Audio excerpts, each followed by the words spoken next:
we're going to be talking about the time between the Testaments. The time between the Testaments is actually a term that is pretty familiar to all of us as Christians.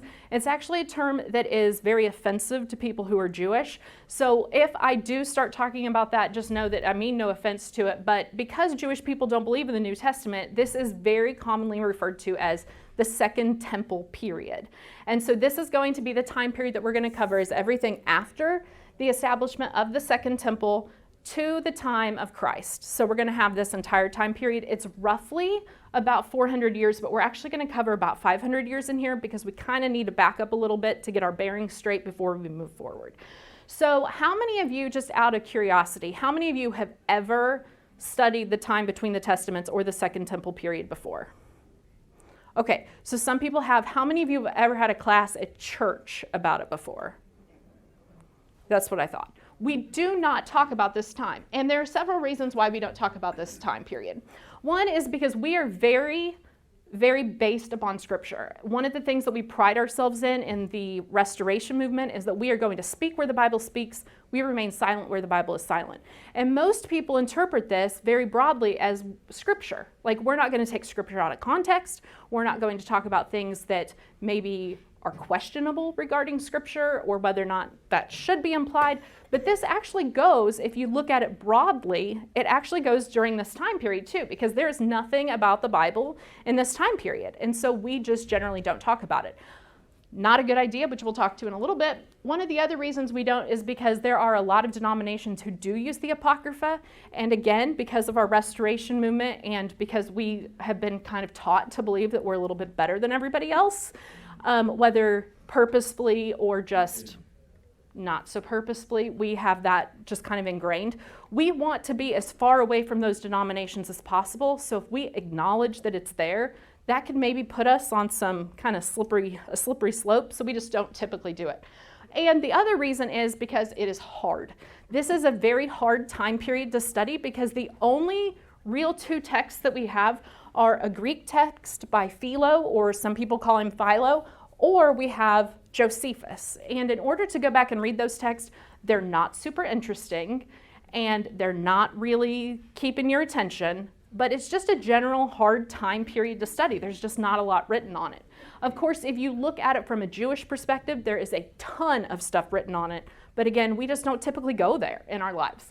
Now, I'm about to do something that is wrong on every level, and I will admit this. I am going to give you guys a quote, but I do not know who said it. And the reason is because I read it, took a screenshot of it, and then I got mad, so I deleted everything affiliated with it. But I wanted to share this quote with you, which my brother has told me I should not do this, but I told him there's a difference between should and can. So this quote was very striking to me because I was reading a book, let me give you context, reading a book about, it was just a commentary of New Testament, Old Testament, and then it also said that it had the time between the Testaments in it. So when I got to the time between the Testaments, there was a blank page and it said, it is important for every ministry student to have a basic understanding of what happened during the time between the Testaments. That was the entire page. That was the entire thing. So they're telling you, you should really learn this, but we're not going to talk about it. And I have a hard time with that. But anyway, so why should we study the time between the Testaments? Obviously, when we ignore and we overlook all of the things that happened during this time period, we really miss how this is going to impact our view of the New Testament and how it is going to really change our interpretation of a lot of the things that we read in the New Testament. And that's one of the things that I really hope to bring out during this class, because if you fully understand what happened during this time, all of these things later on that Paul is talking about, all of these references to Jewish culture, they're all going to make a little bit more sense to you. And that again, that's one of the hopes. Besides just keeping you awake, that is one of the things that I want to get out of the class. We don't know what happened. We think it's okay that we don't know what happened, and we ask questions and nobody knows. And so sometimes we'll just talk about it like, hey, I wonder what that is. Like, or I wonder where that came from. And we just go on about our day because that's okay with us. Now, sometimes that's not necessarily wrong, but in a lot of respects, it is very wrong. And one of the things that I did do, I did campus ministry for a long time, if you guys are not aware of that. I did participate in campus ministry as a student, and then I actually was a campus minister for a while. And one of the things we taught our interns and our students every year was, I don't care if it is the stupidest question you have ever heard. If somebody is literally asking the question, then you need to answer it. Because if you are not willing to talk about something in the church, people are going to find their answers elsewhere, and you have no control of the context in which they hear it in. So they could be hearing something that is completely random, completely stupid, and they believe it is gospel truth because we will not talk about it. And so that is one of the things that we really need to embrace, is just the idea of, if we have questions, we need to talk about it. So the perceptions of silence, really nothing happened. We just think that this is the longest intermission ever. And one of the things that I've always pictured in my mind is, in my mind, there's a person who is just like Moses, and he walks up on top of a mountain. I don't know why. This is like kind of like the Lion King, you know, like where they're up at the top of the hill. And like this person is just like, okay, just take a break. I'll let you know when you need to come back. And like all the Israelites just sit there for 400 years and nothing happens. And I think that that's that is what a lot of us think, is that just nothing happened. Nothing of any significance, nothing of any importance happened. But if we really want to go back and look at this, this is like saying everything that happened in the United States was not important. Because if we go from the landing of Plymouth Rock to 2021, which was when I actually made these slides, that's roughly 401 years. So that is like saying that everything that happened during this 400 years that the United States has been around, and of course I know that the United States was not there when they came to Plymouth Rock, but I think that there's going to be a lot of people, most of the people in this room are going to be kind of offended by that idea. I think a lot of our veterans, if not all of them, would be offended by that idea. So clearly stuff happens, stuff of importance happens. So I have no idea why that just did that. Here we go. Okay, so what actually happens during this time period is we're going to have 4 different kingdoms. There's actually going to be 5 different kingdoms that we're going to cover in this class. The first one we're going to cover today, and then of course we're going to talk about it more next week, but we'll hit on the 5th one. That's going to go back just a little bit. That 5th kingdom that we're talking about is actually our time of when the temple was built. And then we're going to move on from there. We have a complete change view of worldview and a complete change of culture. Jewish culture is going to be completely different from point A to point B in our time period here. We're also going to have the breakup of Jewish customs. And when this happens, we're really going to see our breakup of our Jewish people just in general. We already have started to experience a little bit of the break between the Jews and the Samaritans in the Old Testament. We're going to have a complete break of them. So we're going to have a complete north-south break in terms of people, and then we're going to have an east-west break in terms of the Pharisees and the Sadducees. The east-west break, not literally like east-west, but it is going to be a complete different. They're actually going to be parties of Jews that arise, and we're also going to have sects. So when we talk about that, like the Essenes and the Zionists and all of that, Curtis touched a little bit on that a couple months ago in one of his sermons, and that's something that we'll talk about too. We're going to see synagogues rise to prominence, and when the synagogues come up, the temple and temple worship go down. And one of the reasons because of that is because we're going to talk about today, which is backing up again to our split of the 2 kingdoms. So this is where we are going to start today. This is the Akiminid Empire, and this is where we are at the time of the Second Temple. So here we are. Jerusalem's going to be right about here. And I tried to put this in perspective because when we are reading the Bible, we have blinders on. And we have to realize that we have blinders on. We are only focused on our little region. But if you want to look at this entire empire, look how big it is compared to our little bitty dot of Jerusalem. That, keep in mind, Jerusalem is not even on the map. I had to put this arrow in there so you could kind of see where we were going. Jerusalem was not a city of any major real importance during this time because of its size, really. It's going to obviously kind of grow and kind of become of importance, but again, for the empire, not so much. So we, though, focus on this area. This is going to be our difference between our north and our south kingdoms. We have the kingdom of Israel, the kingdom of Judah. This is not what the map would look like if we were in 500 BC. But this was the best kind of general map that I could find. This actually is from 1 Kings, so this has taken it back a little bit of time. But again, I just wanted to kind of show you, here we are, here we have Jerusalem, and here we have Samaria up here. So when we talk about this, we really need to look at things from a Jewish perspective. Again, we are talking about Jewish history, so to look at it from our Bible standpoint is not really going to make a lot of sense. So one of the things that we need to do is look at it in terms of how the Jews view the Bible. The Jews view the Bible very differently than we do. Of course, they're going to have our first 5 books of the Old Testament, which is going to be our Torah, which we'll talk about at length. Then the way that they do it, they have their prophets, their foreign prophets, their latter prophets. Then they have their exilic writing. Of course, we skip Psalms. Notice, though, that they end with 1st and 2nd Chronicles.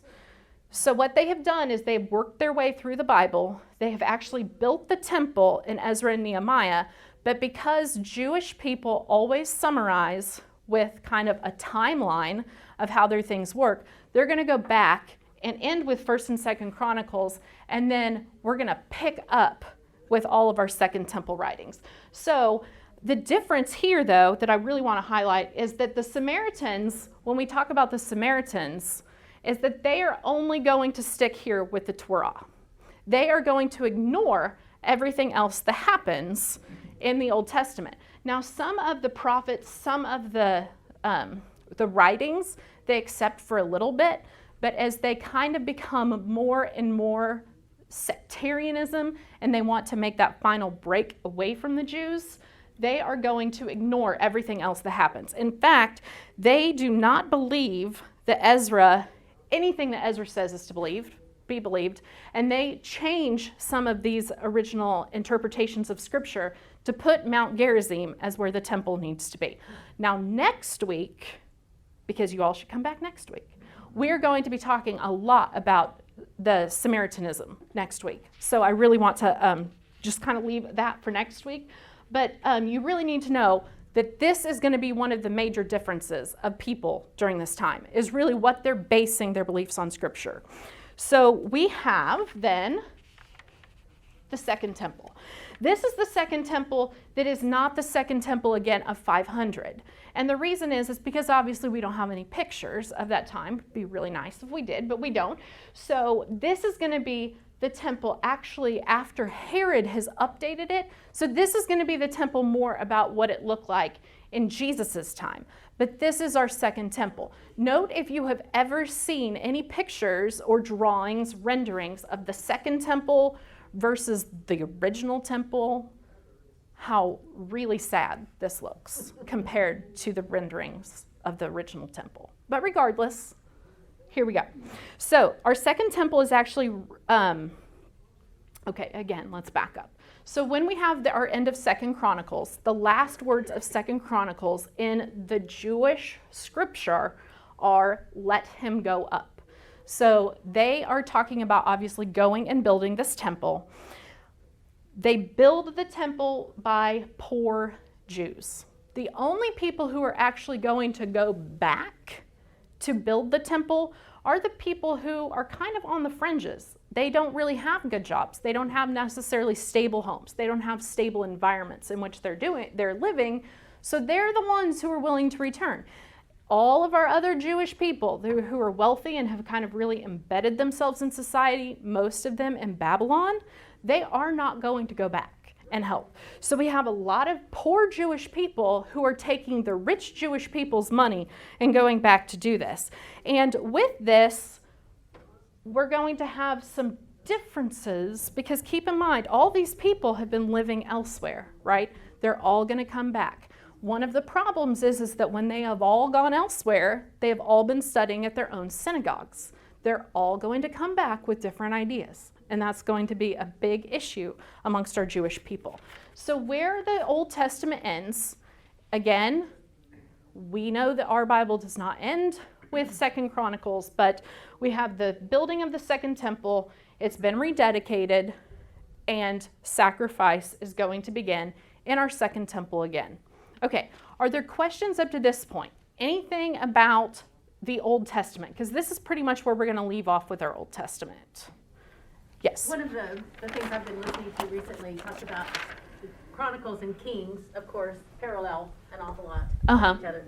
That Kings is kind of the headlines of the day being written as it's happening. Yes. And Chronicles is the documentary. Yes, that is very true. The Ken Burns kind of looking back. Yes, yes, absolutely true. One of the most interesting things that I actually learned while I was studying for this class that I had never really thought about before, and I had honestly never heard. So let me just kind of give you guys a summary. I've been reading about this for about 8 years. So those of you who have asked if I have any real books that I'm going by, no. Because when I started reading this, it was mainly just for fun, and it was just stuff that I've learned over the years. But one of the ideas that has really been sticking out to me lately is there is a big rift within the Jewish community even today about whether or not the exile of the Old Testament was forced or if it was chosen. So based upon the Hebrew word, and the Hebrew word is what we would say is galet, and it means exile is how we interpret it. But that interpretation did not actually come about until the 19th century, which means that for years and years and years, there's been another interpretation of that.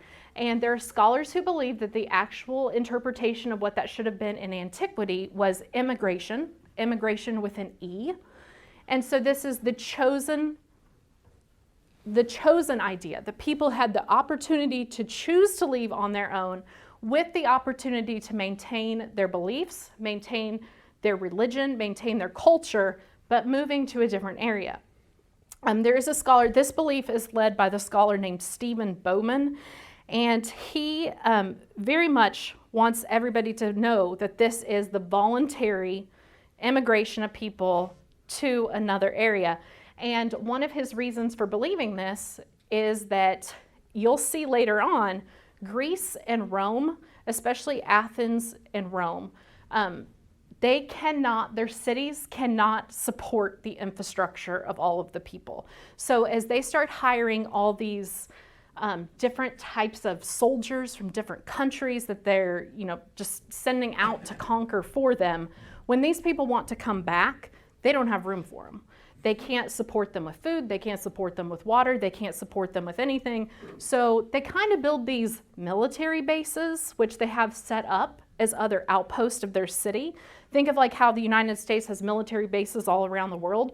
We do it more for security reasons. They did it literally because their cities could not handle people. So cities like Thessalonica, cities like Galatia, Philippi, cities like that, they're really outposts of soldiers for other reasons, in other regions, because they could not come back. So they think, again, Stephen Bowman's group believes that Jerusalem's doing the exact same thing. They're essentially just saying, hey, we can't support all of you guys. Why don't some of you move on and take this idea that the Jewish people are supposed to be the light to the world with you. And so they think that this is a good chosen opportunity for people to leave. We obviously can see this in Scripture because the Jews are supposed to be the guiding light into the nations. This is mentioned numerous times in Isaiah. We also see that these prophecies, one of the prophecies in Isaiah could really actually support this idea. The other three prophecies in Isaiah are supposed to actually comfort people once they're in the promised land or out. You're talking about the exile to Babylon? Yes. Okay. Yes. I wasn't Yes. Yes. We're sorry, I backed up again and I did not clarify that. But yes, we're talking about the Babylonian exile. So the capturing of Daniel and his companions and that type of thing, they don't believe that it was happened as it's written in Scripture. It's not so much that they don't believe that it's happened as it is written in Scripture. There are times where they believe that people were forced, but the mass exodus of people they think was not forced. So the choosing of the rich people and the leaders, that Yes. was probably Right. chosen Exactly. But the other people just Exactly. kind of, Yes. "Hey, that looks like a Yes. And I'm glad that you brought that up because when I was doing this class with my mom, my dad was asleep by this point, but my mom, she brought up that too. And she's like, so are they just not accepting Scripture? And I'm like, well, they accept it. They just don't necessarily interpret it the same way that we do. One of the things, the Zionist movement of the Jewish people, they believe very much that it was a forced exile because whenever the Galit word, there's another Jewish word, gamus, that's also mentioned that is redemption. So anytime you're forced, you're going to have this redeeming quality that kind of goes with it. So I personally do not buy into this. I have not done extensive research on it, but the research that I did, I was able to poke a lot of holes in it. So that made me kind of not really go with this idea. But I feel like you should just know that this idea is out there, because this to me was very shocking. I've always accepted it as these people were forced to do this. This was against their will. I kind of got the impression that these people who believe this would also think that the Roman Crusades were a good idea, but I'm not sure. I didn't go that far. Just because, like, I don't know. They were just kind of off. It was kind of off the wall to me. But there is a lot of debate still, depending upon what synagogue you go to, depending upon what belief you have. Again, it might not have been forced. So keep that in mind. But regardless of where you go, the synagogues are going to become important. And the synagogues, again, are going to further split our Jewish people, because each synagogue is led by their own rabbi, who has his own interpretation of Scripture. And then that's really when we start to see some Jewish people will follow this rabbi, some Jewish people will follow that rabbi, and then we're going to have all of our Jewish people kind of start fighting here in a little bit. So, again, we need to take our blinders off. The rest of the world is going on, right? We have a much larger world out there. So, what I want to do now is talk to you about the world in 500 BC. So we're going to take a little bit of time and just go around the world. And I'm very excited about this. Okay, so we're actually going to start in South America. These right here are all of our major empires. And by major empires, I mean they're really not that major by today's standards, but these are the known civilizations of the world in 500 BC. The only one that we are not going to talk about is over here, and see my map even kind of cuts it off, over here in Oceania. And that's because the Aborigine people in Oceania are really starting to build civilizations. But again, because this is a new thing, we don't really know that much about them. We're going to just touch briefly on Africa, because we don't really know that much about what's going on in Africa too. Those are kind of like minor civilizations within our major civilization movement. So we're going to start over here with the Chavins. The Chavins are people in what is modern day Peru. Again, please let me just clarify. After today, we will never talk about these people again, so try to get gain all of your information today. Okay, so the Chauvin people, they are known for raising maize and potatoes. They also started irrigation in Peru so that they could raise quinoa. So when you were told that it is an ancient grain, it really is an ancient grain. So keep that in mind. They also are some of the first people to use pottery as food storage. They were known specifically for their art, specifically with gold. They did a lot with gold. And they made their art purposefully hard to understand, because the only people who should be able to interpret art were their high priest.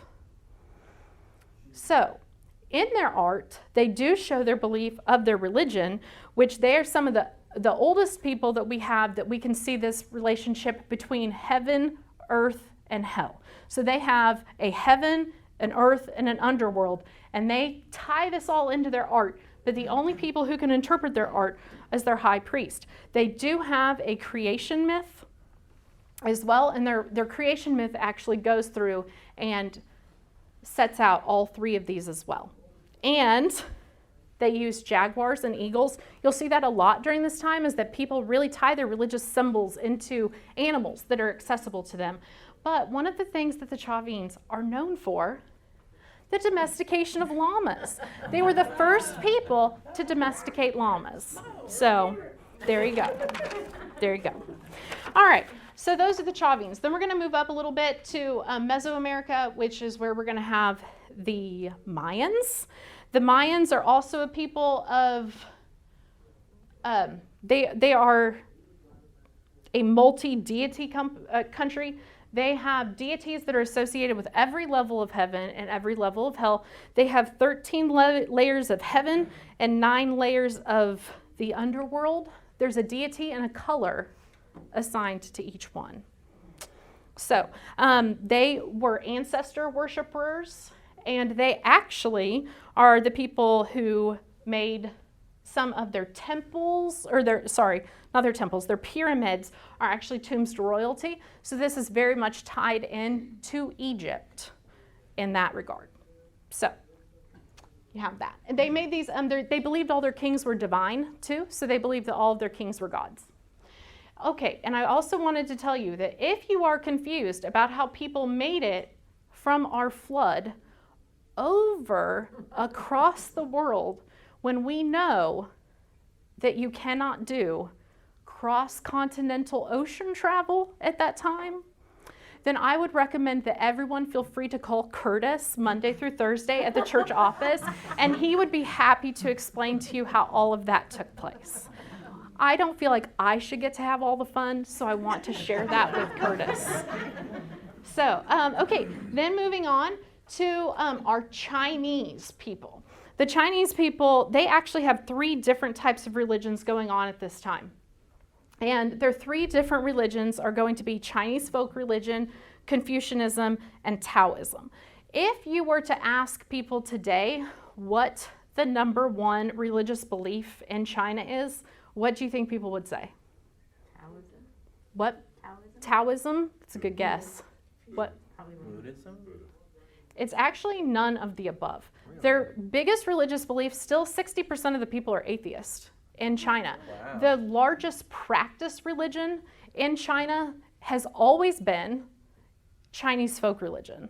And Chinese folk religion is very different from anything else. Chinese folk religion actually starts out as something where they worship gods and immortal deities, places. They're very much tied to the place with the spirit. But it kind of, as we start getting these other religions, like you mentioned Buddhism, it's going to change. So it's going to change just as much as any other religion. But so Chinese folk religion, Confucianism believes in the pursuit of unity between the individual and God. So there's actually some people who kind of tie this back into Christianity in some ways, because there is this just divine one God idea, and that we can have that personal relationship with him. They are very different. So let's not think about that. That's Confucianism. I think I said Taoism, but that was Confucianism, because obviously they believe that Confucius is their holy person. So they also believe in contemplation, that you can become so good as a person, that you as an individual can become so good as a person that it will then expand to your family, and then it will expand to society as a whole. So if every person can obtain this amazing state of contemplation, then you can actually make your whole society a better place. And then we have Taoism. You're talking about 500 BC? Yes. Not now. Not now. This is right. This is absolutely this is 500 BC. Yeah. And then Taoism has a lot of cosmological, I can't say that word. I'm sorry. But the yin and yang. So think of yin and yang. We have chaos. We have good things. They're going to come together. And then that is actually how they believe the world came as well. So we have that idea. Again, the Hebrew people have this idea that the world came out of chaos. We see it in other parts of the world too. Some of the things that happen in China has the most precise and probably the best historical records of any people on the earth. And actually, when I was Googling things, when I Googled like what happened in China in 500 BC, it literally pulled up like on July 19th, this person was murdered. And I was like, what? Yes, they are down to the day. And that actually goes back to 20,000 BC is what they say is their time period that they can actually do that. So this is obviously during this time period, they built the Great Wall. This is going to be, during our Second Temple period, so this is not necessarily what happens at 500, but this is what's going to happen between 500 and 200 BC.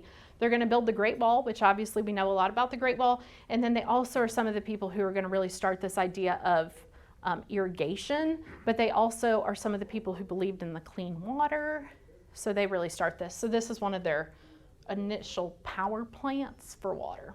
So. Okay, and then we're going to go to South Asia. Now, we are, okay, this is my, okay, let me just start over. My brother helped me with these slides.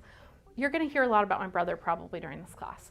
My brother is a very technological person, and I am not at all. So, oh, good, okay. So when we were doing my slides, I was having a lot of problems with my slides. So I asked my brother for help.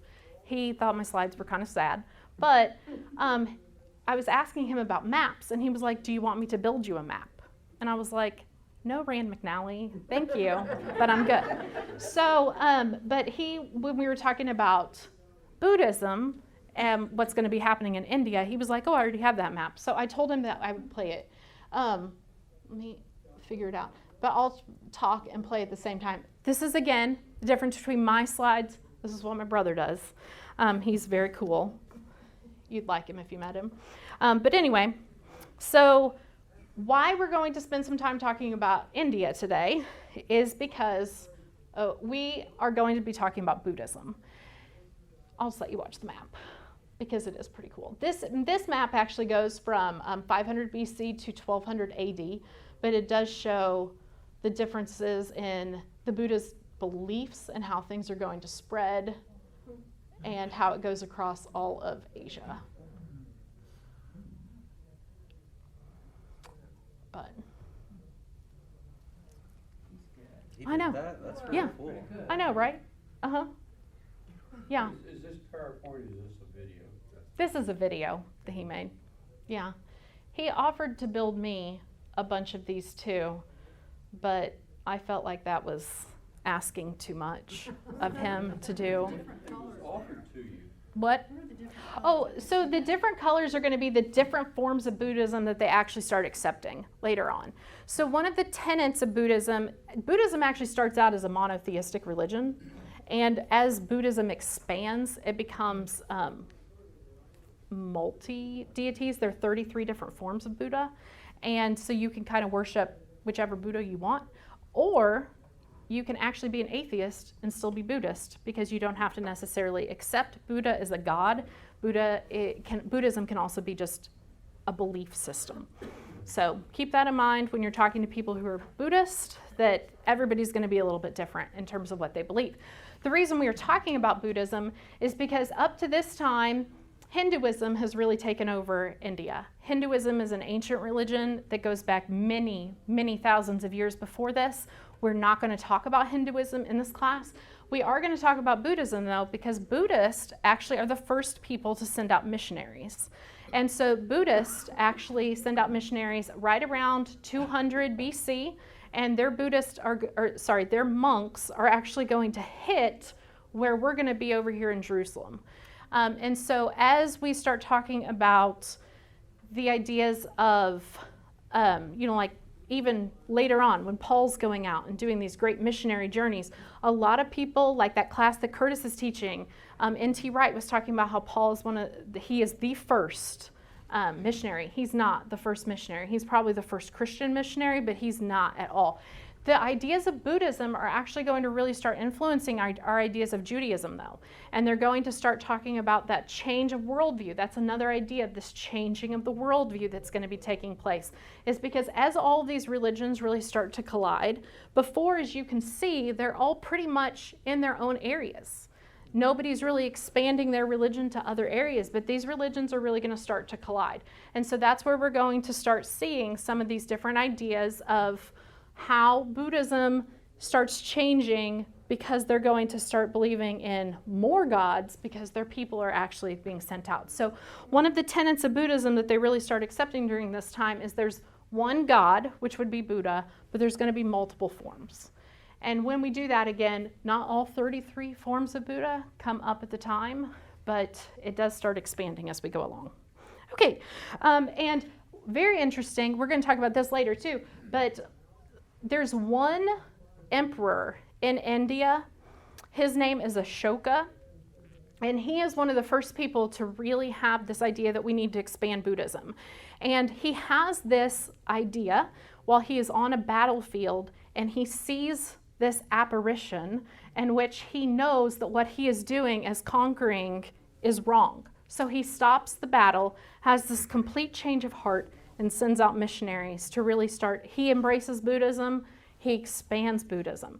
And so there is this one person who wrote a really, really interesting dissertation on comparing him to Paul, which was very interesting, let me tell you. Also, if you're ever curious and you want to know how to pronounce Ashoka correctly and you decide to Google it, I also did not know that there was somebody in Star Wars with this name, which was very confusing to me as I was reading what I thought was about Buddhism.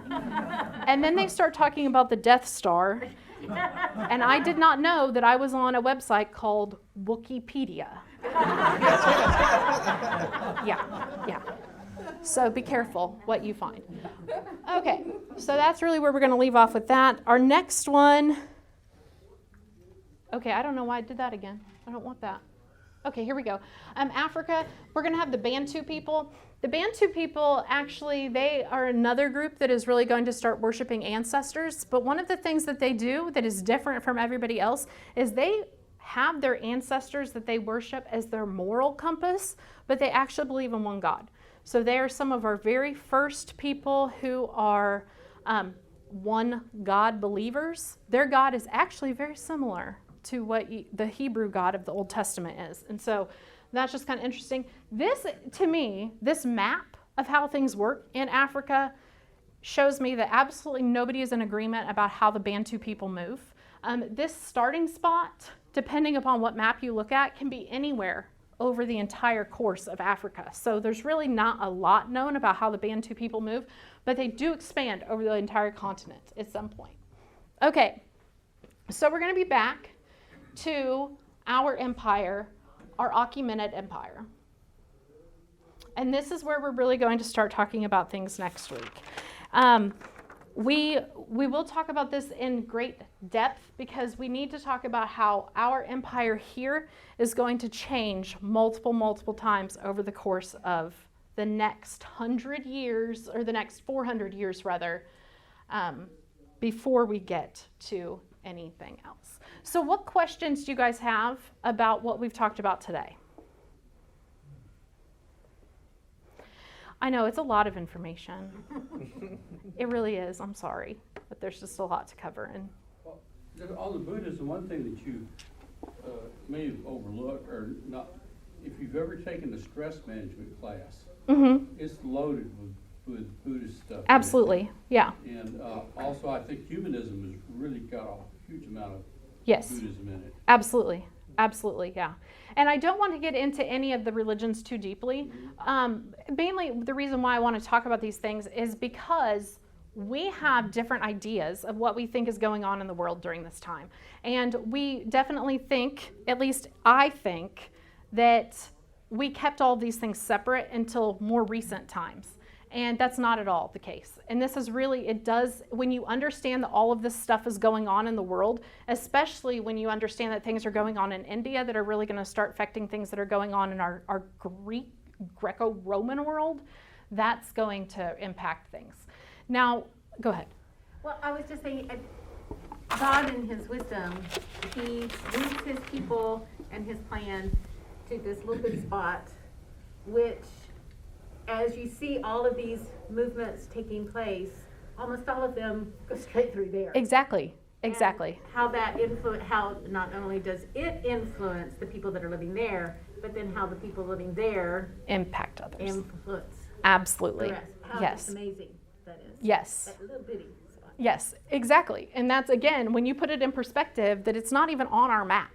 I mean, when you're looking at a world map, I searched for a world map that covered the entire empire that had a spot for Jerusalem. And honestly, one of the reasons is because I was really getting in my head and I kept losing Jerusalem. And I could not find it. And I was like, oh my word, Jerusalem is gone again. And so I even texted my brother and I was like, I keep losing Jerusalem, but I think I found it.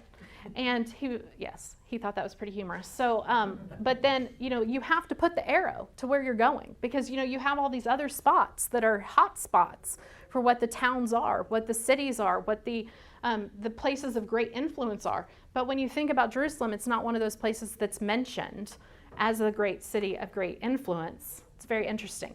Now, if you were curious about what is going on in this empire in terms of religion, there's actually a religion that is called Zoroastrianism that is going on.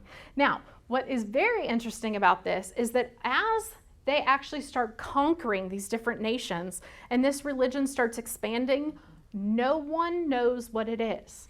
They actually have been able to uncover some letters and some, writings from people who were in conquered lands that they say, we don't know what these people worship.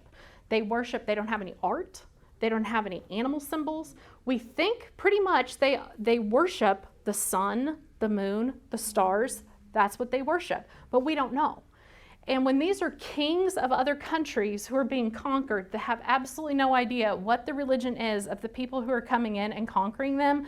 That's very interesting, because if we look back in our Old Testament, that's one of the first things they do, right? Is they make you worship their gods. But these people have no idea what they're going to be worshiping. So again, let's fast forward to where we have the shrine to the unknown God later on in Scripture. And to me, that just makes it a little more influential, in my opinion, is because they literally do not know what they're worshiping. And of course, we can talk about that later on, about why it is that they didn't know what they were worshiping in the New Testament times. But at this time, people are honestly not knowing what they're worshiping. They just know that they're being expected to change what they're worshiping.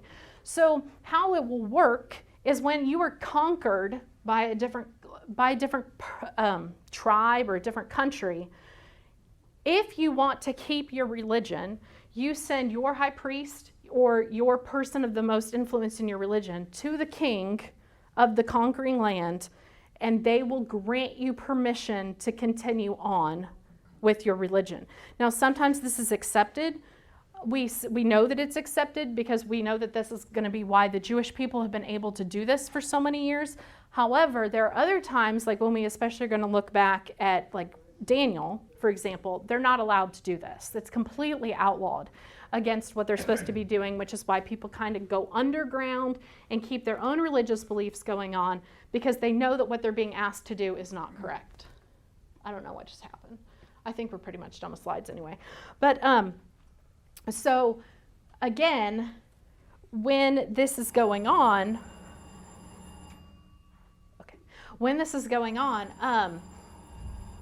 I completely lost my train of thought. I'm sorry. The bell threw me off. I've lost it. You said when they was going through something. Yeah, yeah. The acceptance of a religion or not. Yes, thank you. So if their religions were going to be accepted, it was up to the conquering person. Typically, they would allow you to do that because, again, if they're not going to allow all of these people who've been practicing their religions, even though, like, I may not like Hunter as a person, I may not like Melody more. And so Hunter and I can get together and we can go against Melody because Melody's telling both of us we can't do something. So I'm going to pair up with people. So, of course, trying to keep a little bit of the peace of these people that you've just slaughtered, you're going to try to do a little bit of what you can do, at least at first, to try to make things good.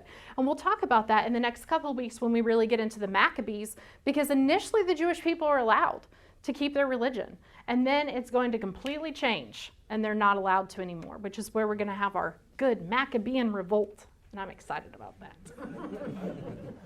I like me some Maccabees. Yes? Amy, because I'm listening to you this morning with that world overview, I realize how isolated we are yet today. Yes. I mean, we don't appreciate what's going on in the rest of the world. Yes. And values and cultures and ideas. Yes. So some things change and some things don't. Absolutely. That's very true. I was actually thinking about that this morning too, because I realized, this morning I was listening to Gregorian chants. I am obviously studying for my class about Jewish history. I'm reading a book by a Hindu person. And it was like, okay, Amy, you're going to really have to pick at some point what path you're going down, because you have all these paths kind of coming in at once. And I mean, obviously, I know that I'm a Christian, don't get me wrong there. But, it's so hard to focus. And when you do see that there's so many other worldviews going on, you're absolutely correct. Absolutely. Other questions? anything that you guys want to learn or make sure that we hit upon in this class? Since we don't know what's there, how would we know? I know, right? That's right. That's right. So just so you know, we are going to talk about a lot of what happens. We're going to talk about the Maccabees. We're going to talk about everything that's going to happen up to the time of Christ. If we have time at the end, I'm actually going to take it a little bit into the first century church. So anyway, thank you guys for coming. I hope to see you all back next week, and have an excellent week.